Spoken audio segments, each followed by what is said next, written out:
Is the hymn over? Good morning. How is everyone? It's great to be back at the Human Performance Center and Chopra Mind Body Zone.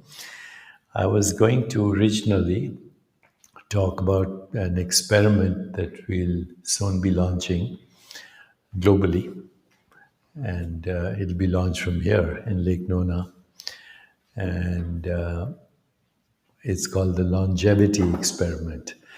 How, if we aspire to, then you don't have to aspire to, but if you do aspire to live beyond 100 in good health and choose to exit the planet in meditation without illness, then you can be a candidate for this experiment that we're doing, which will combine everything from stem cell research to everything we know about genetics, epigenetics, inflammation, mental states, and understanding the body as a modified form of consciousness.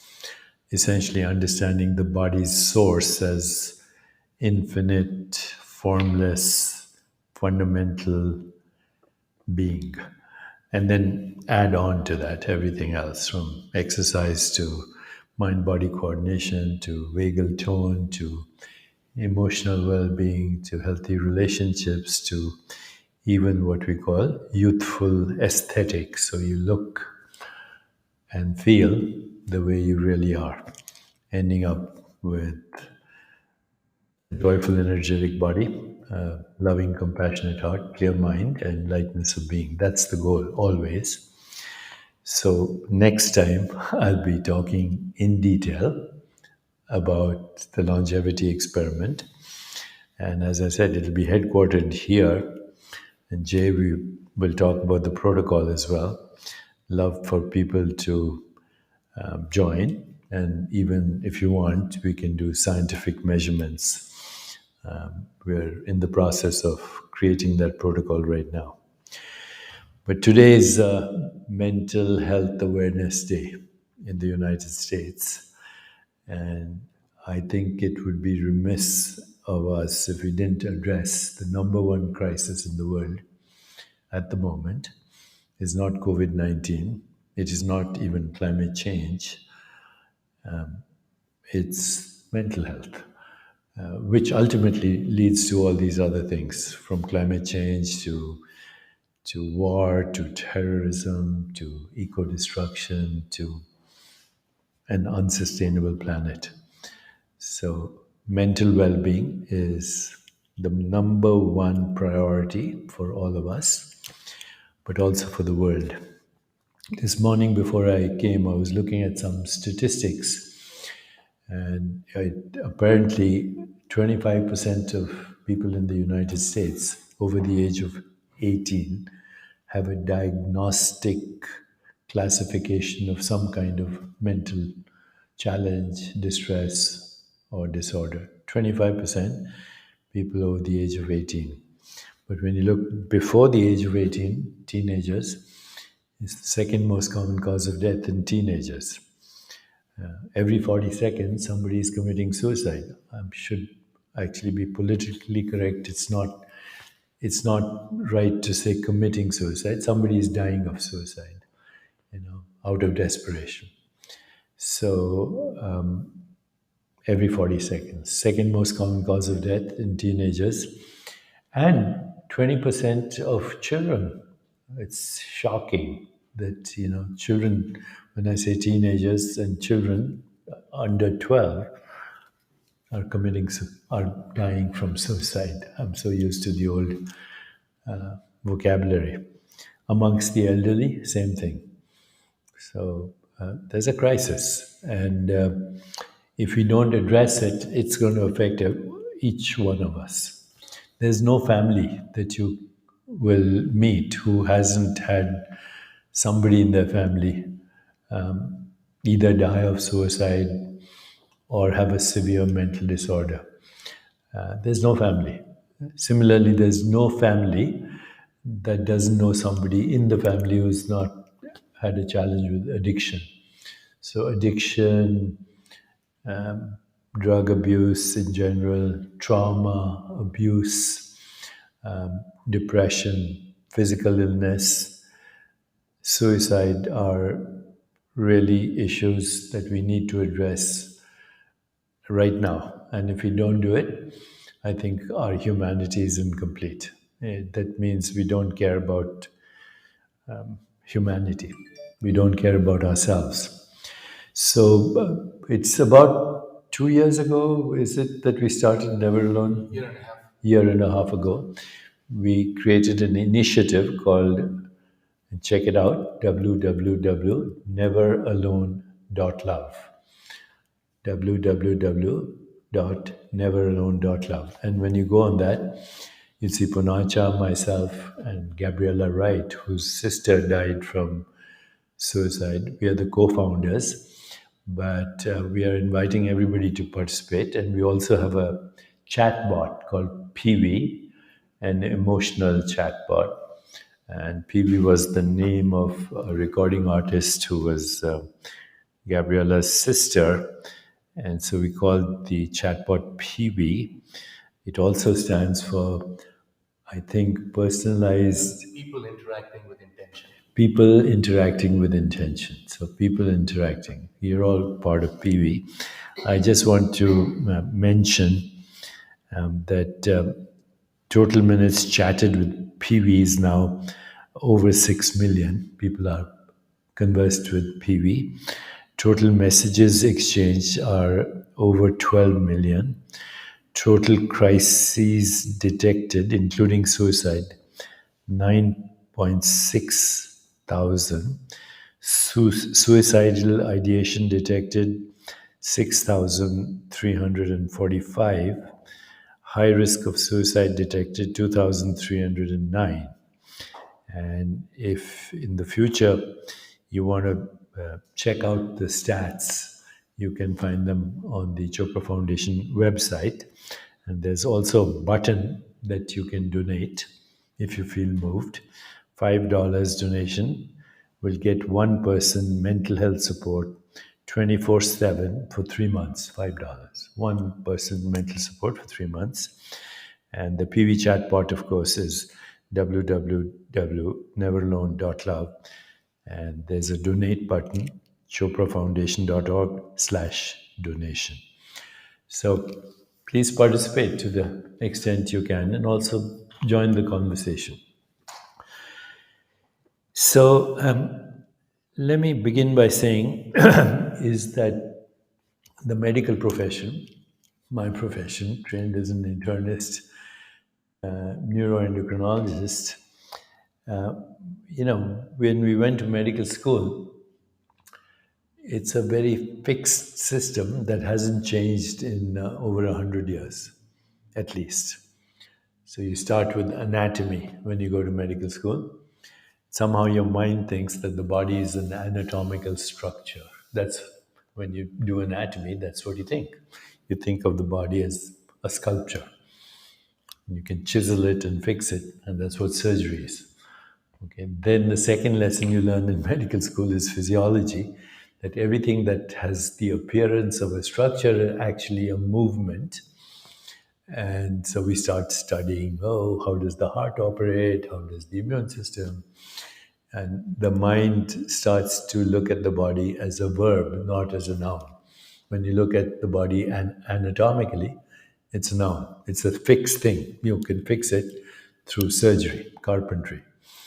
And then when you look at physiology, then you think, I can fix it through drugs and through molecular biology, pharmaceuticals, etc. And certainly those people who like physiology, instead of anatomy, they become physicians instead of surgeons. They become internists. And then at the same time, when you're learning physiology, you start to learn biochemistry. What's happening at the level of biomolecules. Those people end up in the lab. They become PhDs, and they don't want to see patients. They want to be in a lab looking at rats and mice and doing experiments in vitro. And that's how they look at the world. Biomolecules. By the way, that was my training because I did internal medicine, then I did endocrinology, which is the study of brain chemistry, and I was looking at the biomolecules of emotion when they were first being discovered or first being studied. Serotonin, dopamine, oxytocin, opiates. There are lots of these. And there are other biomolecules also in the brain that are connected with stress, adrenaline, cortisol secretion from the adrenal glands, the pituitary, which regulates these biomolecules. But when you start looking at the body as biomolecules, that leads to other interventions like pharmaceuticals. These days, digital therapeutics, you can generate these molecules in the brain through various techniques, ultrasound and different frequencies that change the brain waves in a different direction. But that's how you look at the body at a biomolecular level. Also look at genes, the expression of genes, inflammatory markers, hormones that cause stress, hormones that alleviate stress. Different way of looking at the body. And then some people these days, anyway, they're interested in what is called biophysics. So they go beyond biochemistry and they look at mathematical principles that drive the activity of the body at a very fundamental level: atoms, particles, waves of probability. And there's a lot of interest these days in biophysics. And then, if you go all the way, as I did in my curiosity, then you realize that all these are models. The anatomical look at the world is a model. It's a human construct for a mode of experience. Before you create a model, you have to have some kind of knowing or experience which occurs in your own consciousness. So all these are models, whether it's the anatomical model or physiological model or biochemical model or biophysics model, and the model that looks at atoms, particles, waves. You can go all the way and say force fields, electromagnetism, which is now leading to digital therapeutics. You can look at strong and weak interactions at the level of the particle itself, at the level of the nucleus. And you can go beyond, say, how does this relate to the cosmological picture? Gravity, general theory of relativity, special theory of relativity. We can include all of this at looking at anything, including the human body, because everything is subject to a mode of knowing and experience and then creating a model out of that. And models are very useful. We are using models right now to create Zoom and get on the internet. But what is real reality? What is the real reality beyond all models?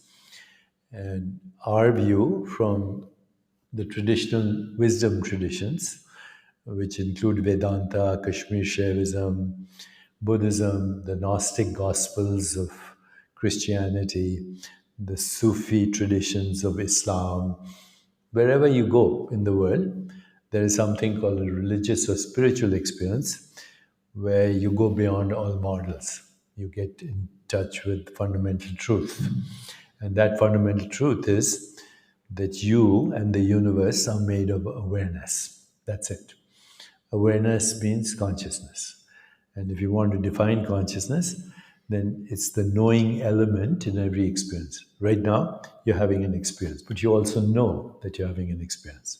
This knowing of experience seems to be something very unique to humans, but probably also to primates and some mammals, that they have an experience and they know they have an experience. Quite different, you know. Does a mosquito know that it's having an experience?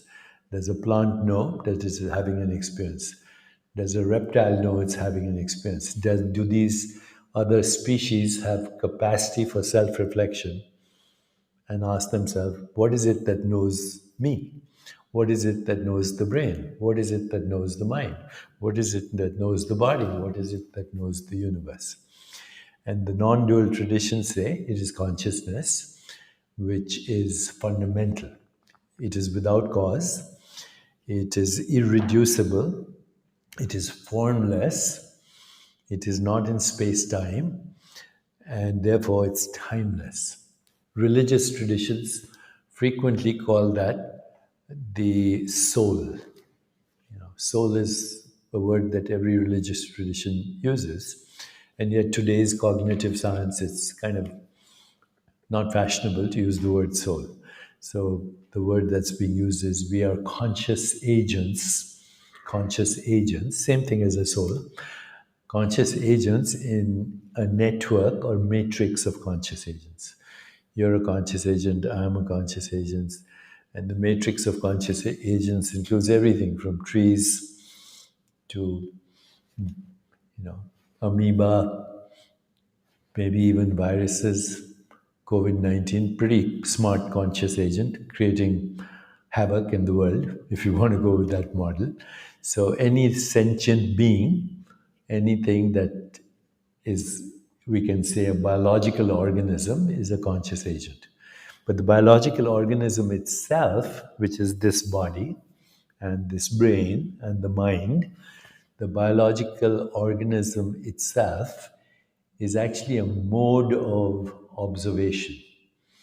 It's multi-sensor, just like my aura ring is a sensor. It measures sleep, it measures exercise, it measures heart rate variability. The five senses are sensors. We call them the senses. Five senses are sensors, but they're not neutral sensors. They're species specific. The five senses you have are not the same five senses of a crocodile or a dolphin or an elephant or a honeybee or a chameleon or any other species. So, what's the real world like? It depends on what is the sensor. Our sensory apparatus measures less than 1% of what's out there, less than 1%. And that too, what it senses is false. The ground is flat. The earth is stationary. Things are solid. This is all misperception. And, the fashionable word in spiritualities, these are magical lies. And magical lies, frequently in Sanskrit, the word is Maya. And we are fictional characters as body minds in a collective dreamscape. And this is the play of the universe. It's called Leela. But when we forget that, then we suffer. Because we confuse ourselves with our selfies, and we confuse ourselves with our bodies, with our minds, and with the physical world, which are all projections of consciousness. And consciousness itself is formless. It has no color, no texture, no smell, consciousness. You can't see it, you can't touch it, because it's the one that's seeing. It's the ones that's experiencing sensations, images, feelings, thoughts. And it's infinite, and that memory is there deep inside us as our soul, as our spirit, as the ultimate, formless, eternal, infinite being that in religions people call God. But even that is unfashionable term now, God, unless you say G stands for generation, O stands for organization, and D stands for delivery of the universe, and then destruction of the universe at the same time, and then resurrection of the universe. That would be a convenient way to think of God as infinite consciousness. How does this relate to this challenge we are having of mental illness? And if you look at it from a spiritual point of view, then it's the loss of the memory of who we are. We're not just a physical machine, anatomical machine, manufacturing thoughts. We're not just thoughts manufacturing the molecules. We're something much deeper that gives us the experience of thoughts, of mind, of intellect, of ego, of the body, of the physical world. What is that? So, when we tackle mental illness today, it's inseparable from every experience. If you're mentally distressed, your body feels heavy. It doesn't feel any energy. If you're mentally distressed, you don't feel love or compassion or empathy. You feel resentments, grievances, anger, hostility, guilt, shame, mistrust, humiliation, depression. If you're mentally distressed, your mind is not clear. You don't have access to creativity or insight or intuition or higher vision. And certainly, if your mind is distressed, you don't experience what spiritual traditions call lightness of being, the ultimate lightness of being, which is lighter than the wind, lighter than space, lighter than anything you can imagine, because spirit doesn't weigh anything, soul doesn't weigh anything. So today I want to look at mental illness from this perspective that we cannot separate mental illness from any other experience we have. Any other experience. This experience of a chair is a perception. So is the experience of your hand a perception. So is the experience of this microphone. But what is having the experience? You are having the experience. And that is called awareness. And awareness of an experience is not an experience. Awareness of this chair is not the chair. Awareness of the hand is not the hand. Awareness of a thought is not a thought. Awareness of an emotion is not an emotion. Awareness of a perception is not a perception. So, if we understand this, we also understand that awareness is intrinsically free from all experiences unless it identifies with those experiences. Then it becomes imprisoned by the experience. And that is Eastern wisdom traditions. It's called karma. Karma is you have an experience, you create a story, you attach yourself to the story, you entangle yourself in the story, you entangle with other people's stories, and this collective karma then downloads as the individual mind, body, and planet. It downloads. The cultural mind downloads. And the cultural mind, as long as we can remember in history, has been violent. What do you read in history? War. That's all you read. Do you read anything else in history? The battle of this, the battle of that, this, that, the other. This is what we have been doing since we became the dominant species. We have inflicted trauma to each other, and we have inflicted trauma to life in general. And it is this divided mind that lives in fear that creates havoc with everything that we call experience. Everything that we call experience. So today, what I want to do as we address Mental Awareness Day in the world, let's not separate mind, body, and the world, because these are artificial separations. They're models. Okay. So with that, I want to introduce you to the model that we are trying to bring to the world, which is based on Ayurveda and which is also derived from the wisdom traditions of Vedanta, Buddhism, Kashmir Shaivism, Gnostic Gospels, and all the non-dual traditions of the world. But the model in Ayurveda is very nice. It says you have three bodies, three bodies. The first is the physical body, which is made of prana, which is cosmic energy, but also biological energy. And then it is made of food. This body is made of energy and food. It's called the food body. Why? Because once upon a time, all you were was a double-stranded molecule of DNA with 3 billion base pairs and 25,000 genes, and then add food to it and you get this. But this is not static. It begins with a fertilized egg and then becomes a baby and then becomes a toddler and a teenager and an adult and then older person all the way to dusty death. No one who's been born has not died. Although we are saying you can choose death and extend it if you understand yourself beyond all models. So, what is the body? The body is an activity of consciousness knowing itself as this perceptual experience, and this is called the physical body. Prana Maya Kosha, Anamaya Kosha. Prana means energy, cosmic energy, but also biological energy, and because biology is an aspect of the cosmos, and then Anamaya Kosha, derived from food. And so food creates this physical body based on information. Information is genes. Genes are the experiences of your ancestors. And so every ancestor you have is living in all the cells of your body right now.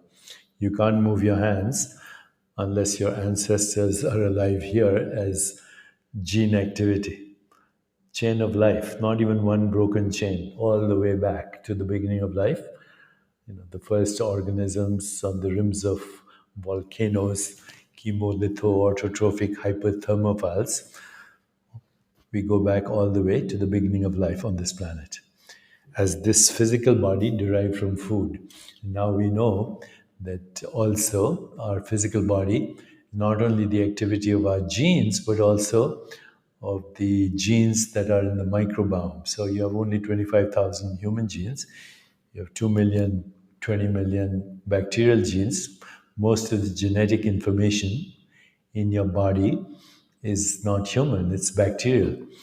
And we can change that. 99.9% of the genetic information can be changed in the body just through diet. And today we work with nutritional psychiatrists because 80% of the serotonin, which is the antidepressant, and people make drugs out of serotonin uptake inhibitors, 80% of the serotonin in your body comes from your gut. And so if you fix the microbiome, you fix the mood. We work with nutritional psychiatrists. Uma Naidu is on our Chopra Foundation advisory board, and she's a nutritional psychiatrist from Harvard. And so diet affects your mood. It affects other serotonin, not only serotonin, other things, dopamine and other peptides that create joy, but also misery. So that's the physical body.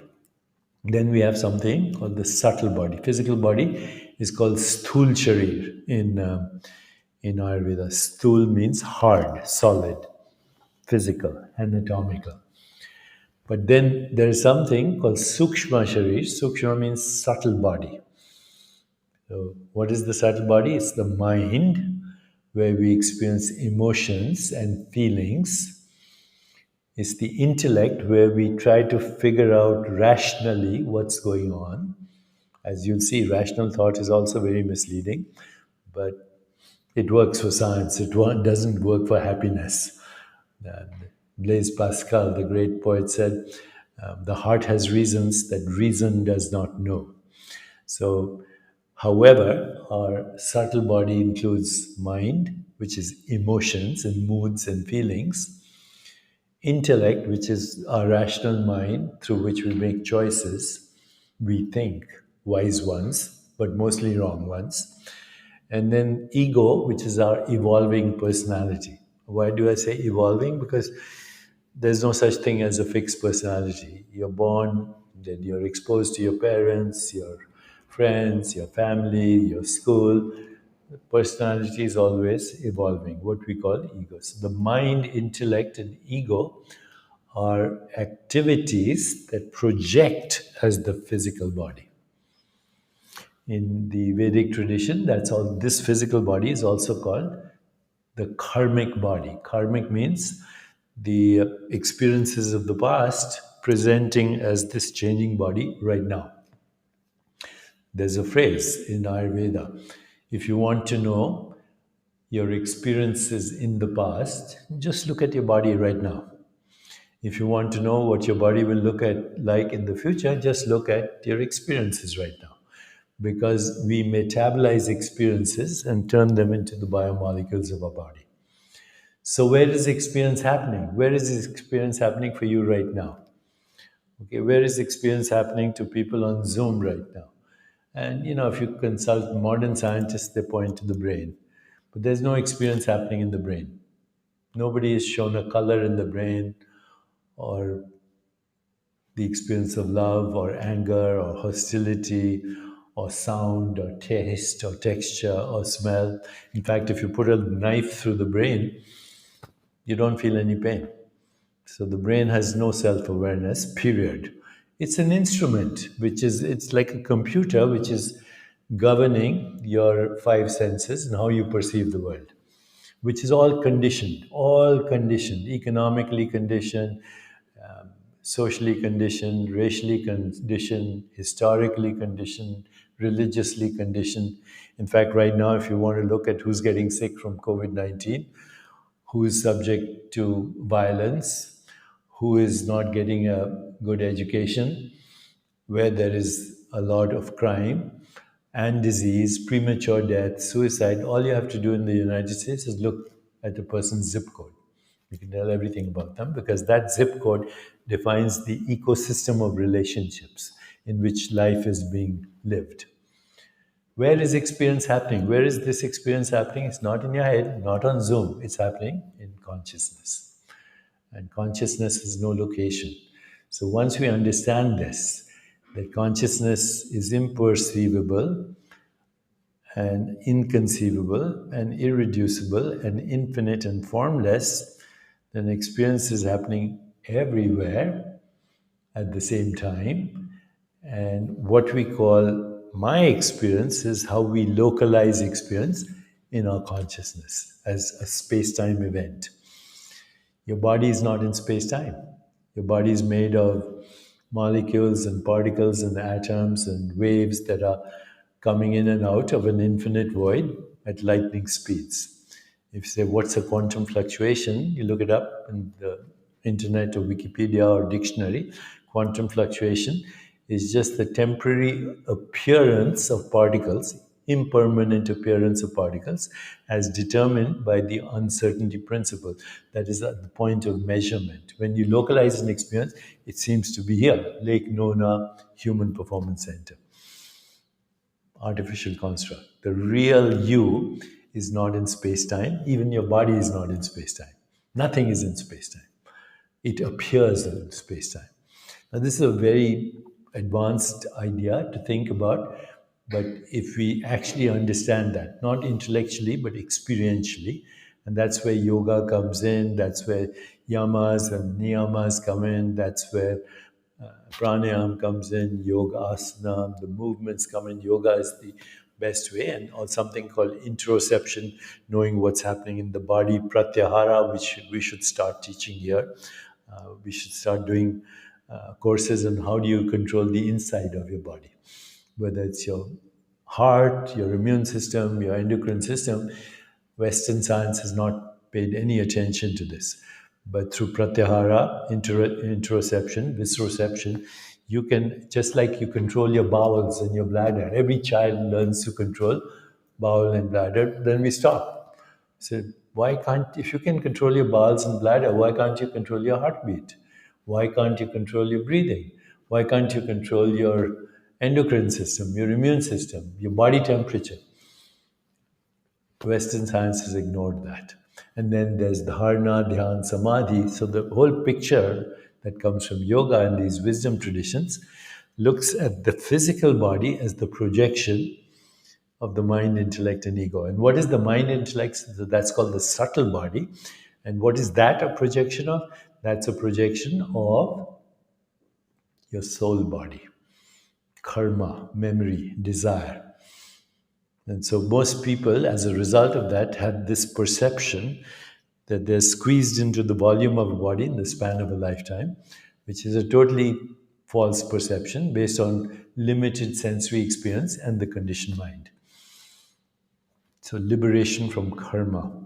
And planet Earth, by the way, is in the Vedic tradition is referred to as karma bhumi, which means earth where we come to play and upgrade the illusion that we call me, or the illusion that we call the world, or ultimately go beyond all karma.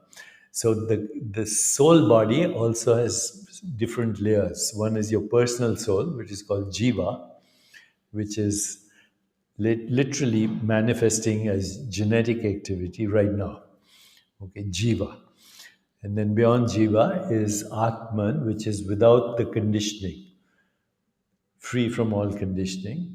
And then beyond that is Brahman, which is cosmic consciousness. But they're all different layers of the same thing. Like you peel an onion, you start with the physical body, energetic body, mind, intellect, ego, soul body, jiva, atma, all the way, Brahman, infinite.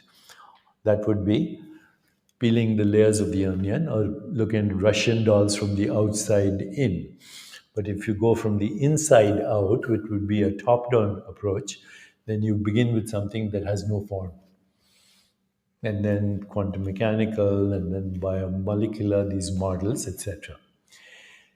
So, mental illness, today's Mental Awareness Day, the one message is we can heal ourselves.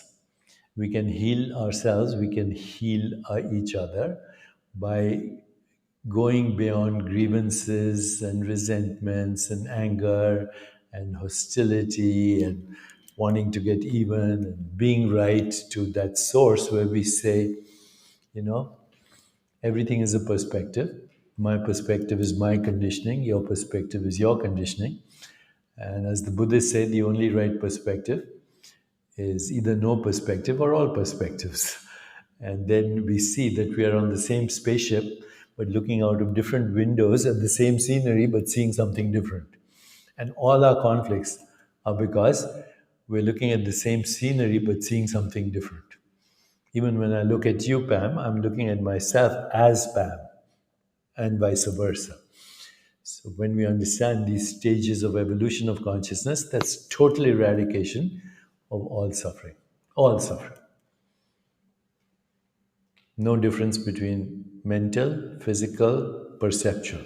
Perceptual is a magical lie. The interpretation of perceptions is emotions. And we are governed by emotions. You know, we have three aspects to our brain.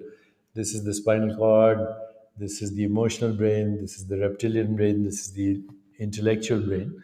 Now, of course, in a life-threatening situation, we use the reptilian brain, fight or flight.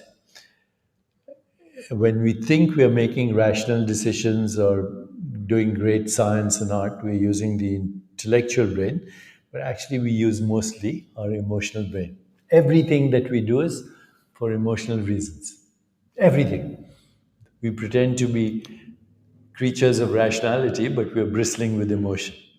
And even our fight flight responses are dependent on our emotions, and our emotions are dependent on how we interpret our perceptions, which again is a conditioned response. So, if we understand this today, then it is our duty right now to heal ourselves. Everybody has been traumatized, by the way. If you look at anyone's life history, doesn't matter who they were: Jesus Christ, Moses, Abraham, Buddha, had trauma in their lives. In fact, they use the trauma to find liberation.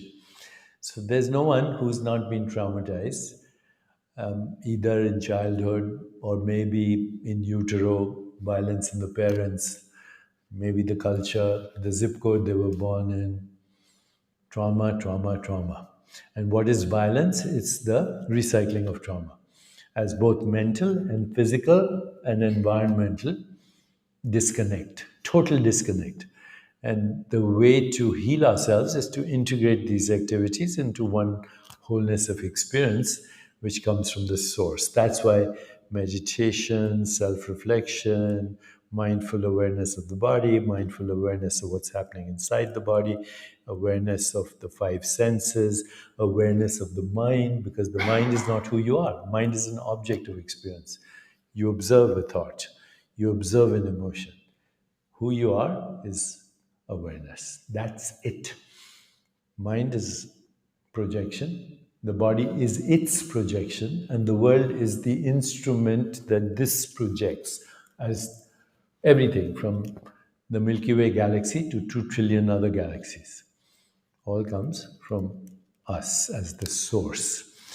So, as we address mental wellness, don't think that the solution to mental distress is technologies of the mind. The mind created the problems, and we can't ask the mind to solve the problems that it has created.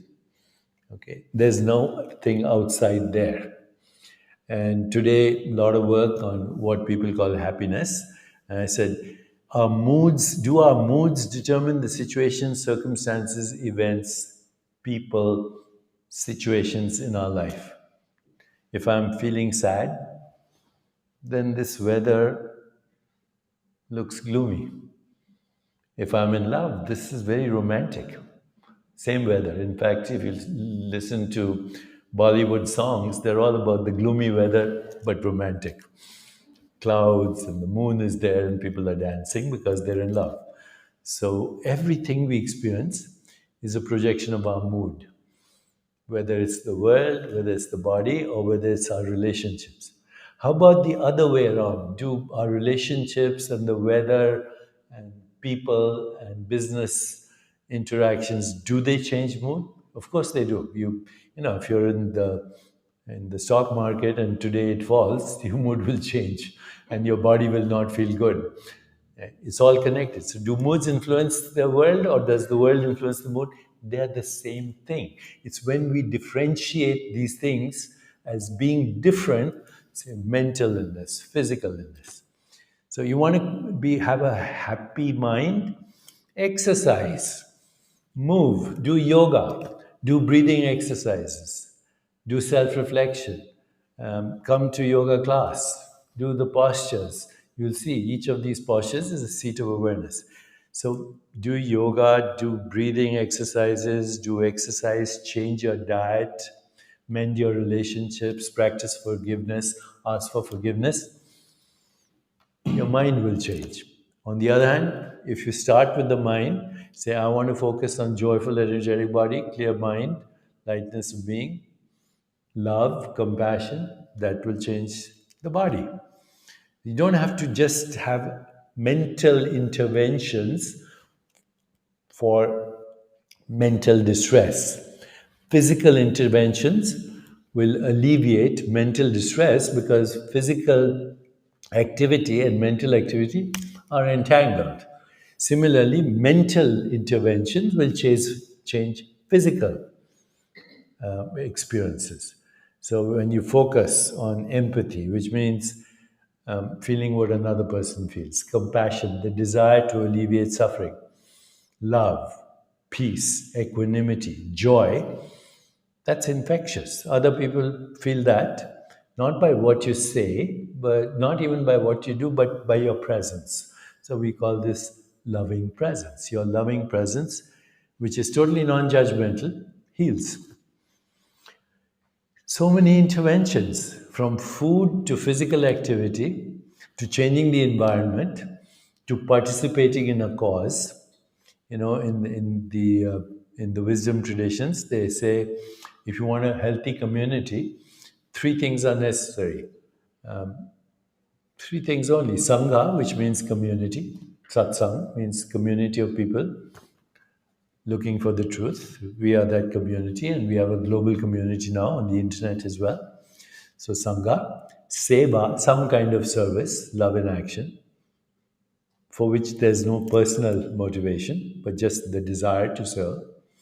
Seva, Sangha, and Simran, spiritual practice like meditation or reflection.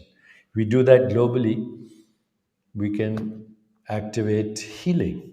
Just those three things. The Buddhists, slightly different language, they say take refuge in the Buddha, which means higher consciousness, take refuge in the Sangha, community, and take refuge in the dharma, purpose and meaning in life.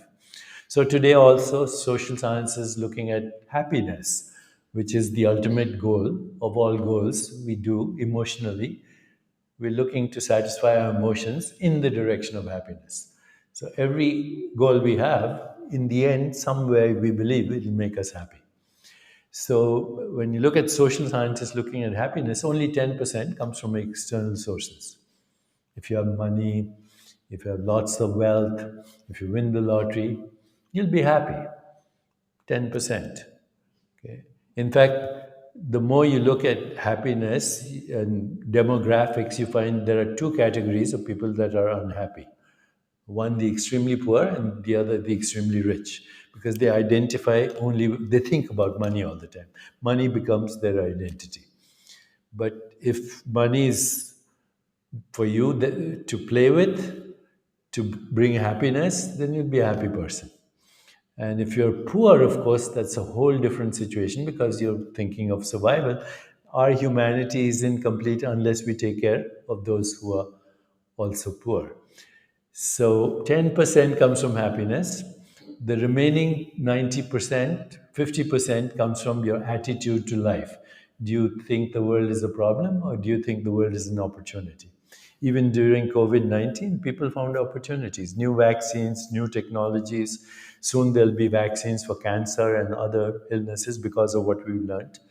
New information on epigenetics, new information on climate change. So many things we learned from the pandemic, even new technologies, VR, biofeedback, bioregulation, Zoom, all happened during the pandemic. Okay? Human creativity. So those who use creativity for stress, that's the worst use of your imagination, stress. The best use of your imagination is creativity, higher vision. Just your attitude, 50%. The remaining 40% comes from whether you have meaning, purpose, or you make another person happy. And this morning I went online and I said, each of us today could take an opportunity to make two people happy just in our lives by giving them attention, deep listening, appreciation, deep gratitude, affection, telling them we care, and acceptance. Don't try to change anyone. If anyone can be changed, it's you, and that's hard enough. Even when you want to change, it's hard enough. So these four A's: attention, affection, appreciation, acceptance. Send some emoticons and messages to two of your friends. Tell them to send it to two. Maybe we'll have a pandemic of happiness tonight.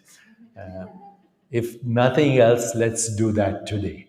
Okay, let's participate in creating a pandemic of happiness, and then let's go a little further and become part of a bigger ecosystem. That's where these technologies come in. That's where PV, Never Alone, your participation is so crucial. And without that, as I said, our humanity is incomplete. And we have to recognize that even though we like to own things, that's another misperception. You can't own this air, although, governments fight over airspace. So silly. I mean, if you can't cut up the air, that's why something happens in China, it affects you. Wind currents even carry viral loads. You can't cut up the air, you can't cut up the rivers and waters, you can't cut up the oceans. You can try and cut up the land, but that leads to war as well. So it's time to recognize who we are, timeless, infinite, eternal beings in a universe that we have created, it's called Maya, in which we can play. But we've lost that ability. Look at teenagers. When I was growing up, I was reading adventure stories. My mother and father would take me to plays and ballet and mythical dramas. We used to attend poetry sessions. There was dance, there was ritual, there was joy, there was festivals, there was celebration, there was song, there was music. Where is all that? There's silos. You go to a museum these days to get a little bit of knowledge. Or you go to a concert on Broadway. How many people can afford that? Okay. And now with the pandemic, you can't even do that.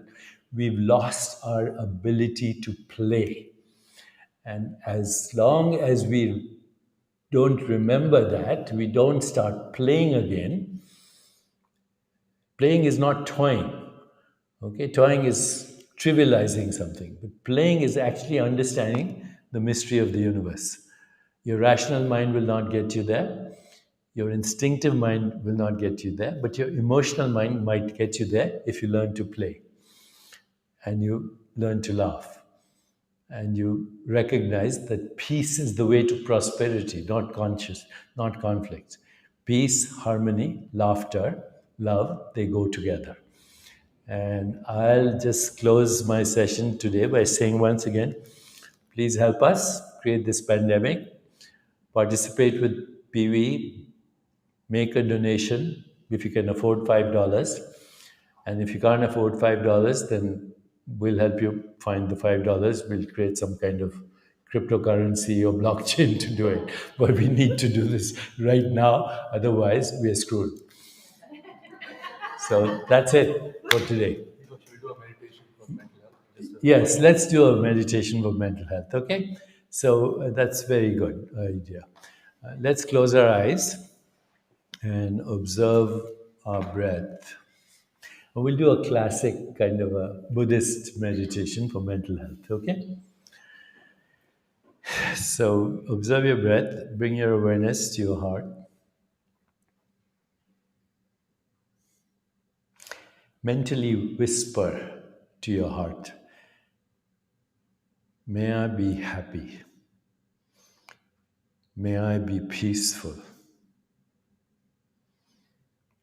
May I experience anxiety with equanimity. May I be joyful.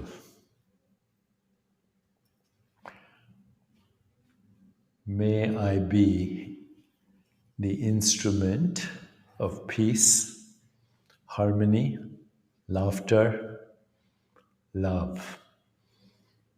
May I replace all fear with unbounded, loving presence. Now extend that to all beings. May all beings be happy. May all beings be peaceful. May all beings be instruments of peace, harmony, laughter, love, equanimity. May all beings replace their fear with loving presence. Now, bring your awareness into your body. Feel the vibrations of your body. Just introduce the intention, joyful, energetic body. Feel the energy. Bring your awareness to your heart. Intention, loving, compassionate heart. Feel the love in your heart. Bring your awareness to your third eye. Reflective, alert, quiet mind. And let your awareness move beyond the boundaries of your skin. Let it pervade all of space-time. And let all beings enjoy lightness of their true essence, of their true nature, lightness of being, lightness of existence.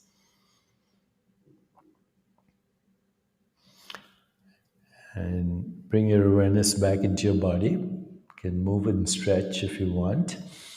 And please slowly open your eyes. Can we play the hymn? I'm wondering if we just do a quick Q&A.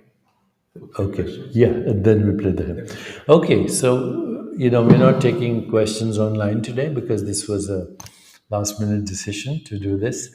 I'm happy to answer questions here if you want for the next 5 minutes. Anyone? If you have any questions, we'll do a quick Q&A, and then we can wrap it up. Yes. This is kind of minimal, but it just had me thinking when you were talking about zip codes. Zip code. Yeah. What was the intention when you picked Lake Nona? Was there something you knew about this area? Well, this is a good question. Why did we pick Lake Nona to do our experiments and make this our headquarters? Lake Nona has maximum diversity of talent, maximum diversity of educated people, maximum diversity of technology, and this community is built around two things: health, well-being, and human potential. So it's the ideal ecosystem for us to be headquartered here, but to go from here to the world as we're doing today. So we've been coming to Lake Nona for 7 years now, and so happy to be here. I'm here every month, as you know. Any other? Oh, happy to be with you, and thank you for creating this community. Any other questions? So you talked about the youth and the suicide rate increasing and mental health and whatnot. What do you attribute that rise in, and what do you think the best advice is for parents if they're finding their child is exhibiting, any kind of different behavior or behavior that is, of concern? So the question again is, we're talking about childhood depression, teen suicide, which is now pandemic. What would you advise parents to do? Look at what's happening, okay? And what's happening is that our modern society has created a measure of success which is based on hard work, exacting plans, driving ambition, almost ruthless ambition, and grade performance in schools. Well, let's start with the last. Grade performance is information overload. I can get any information I want by going to Google. I don't want even complex math, etc., for mathematicians. Otherwise, I can use my calculator, go on a computer. There's a lot of education which is totally useless. I had a lot of education which I don't apply. And yet the pressures, grades, Ivy League schools, this, that, the other. So wrong measure of success. Number one, based on material understanding of the universe. And there's no such thing as matter in the universe. It's a human concept for experience, perceptual activity. But because we have this materialistic model, measure of success is material success, which leads to hard work, exacting plans, driving ambition. It's an ethic that has persisted over thousands of years, especially in the Western world. And it's been amplified today because, can I get into Harvard or Princeton or whatever, Brown? That's my goal. Then what? I get a job in McKinsey or whatever. McKinsey is not fashionable these days, somewhere. Okay. And then what? Then I get another job. And then what? Another job. And then what? A promotion. Then what? Bigger. Then what? CEO, etc. By now, if I'm male, I have no hair, no teeth, sexual impotence, diabetes, and depression. If I'm female version of that, okay? Same thing. This is what happens with this definition of success and this absolute mania of wanting to be a conformist. How quickly can I conform to what people think is success? And that influences how I look. I have to look beautiful and attractive all the time, otherwise people will think I'm not worthy of love. Okay, so it includes everything is based on a false premise of what makes me happy. And the end result is suffering. On the other hand, if you create an environment, what do children want to do? They want to play. Okay? And every child, you say, what are you playing at? I'm playing at being an astronaut. I looked at my grandson, Krishu, when he was 4 years old. He said, what are you playing? He was, we just taken him to the Museum of Natural History or something. He says, I'm playing at being a paleolinguistic anthropologist at 5 years. I'd never heard a term like that. Now you see, if you hear kids saying what they want to play it, favor that. If your child is good at tennis, Bring him here, get him a tennis coach instead of, and he's weak at math. Well, never mind getting him a math tutor. He'll hire a mathematician to be his accountant one day when he's a good tennis player. Okay, so we have forgotten the concept of follow your bliss, which, of course, Joseph Campbell popularized. But then he didn't say, how do you follow your bliss? You follow your bliss by following your purpose. You're following your dharma. Dharma overrides all karma. That's how we do it. Play, wonder, mystery, joy, relationship, love. If you focus on this, then the measure of success is the progressive realization of worthy goals, the ability to love and have compassion, but most importantly, to get in touch with the center of your being, which is the center of all existence.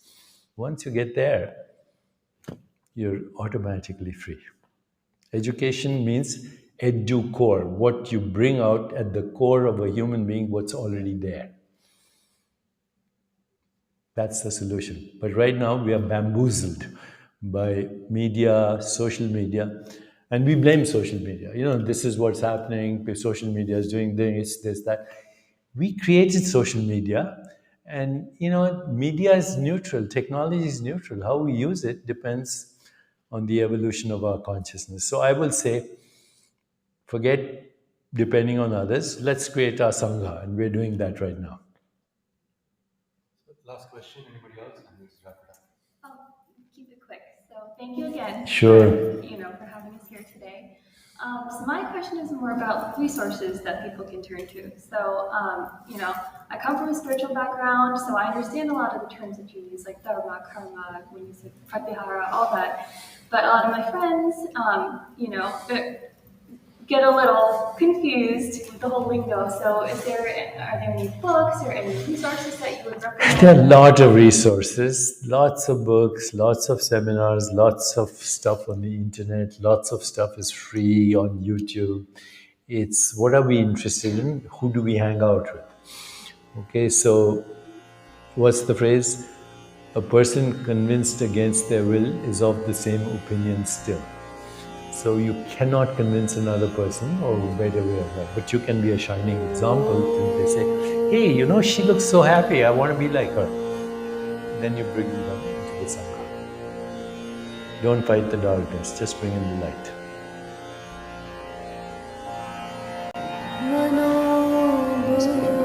Give me your headphones.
धर्मो न चार्थो न कामो न मोक्षः चिदानन्दरूपः शिवोऽहं शिवोऽहं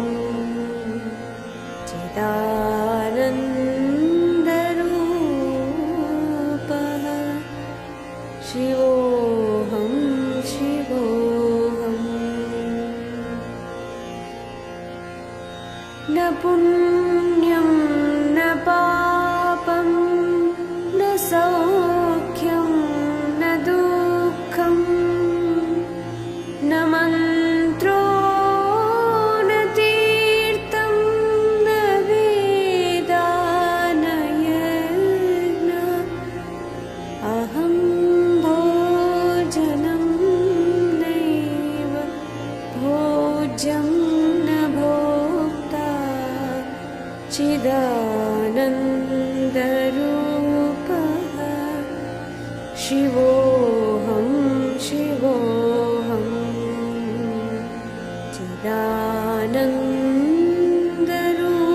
चिदानन्दरूपः शिवोऽहं शिवोऽहम् न मृत्युर्न शङ्का